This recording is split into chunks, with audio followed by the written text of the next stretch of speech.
Шәхси эшмәкәр Айнур Али Әхмәтов производствода кулланыла торган югары басылмы җиңсәләр җитештерү белән шөгыльләнә. Кайчандыр биредә 400 исемдәге товар эшләнсә, бүгенге көндә аларның саны 800-гә җитә. Продукциягә ихтыяҗ арту сәбәпле ассортиментны 1500-гә кадәр арттыру планлаштырыла. Элек Чехия шлангалар белән бергә эшләйдек, Чехия шлангалар белән эшләйдек. Хәзер Чехия белән граница ябу сәбәпле Китай белән эшли башладык.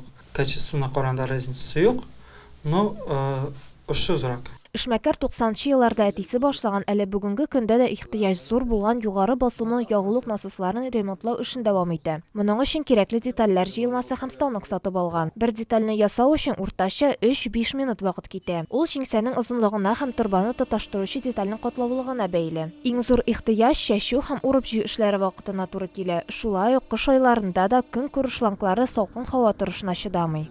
РВД буенча шул шлангалар буенча проблема чыгай икән, төнлә күтәреп барсак, Айнур безнең любой вакытта ул шланганы любой ясап бирәчәк.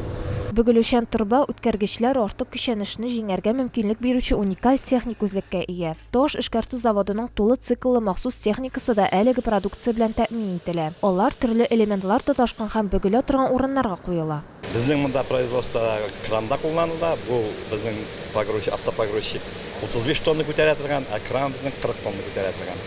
Адилә Шакирова, Марат Сабирҗанов, Татарстан яңалыклары.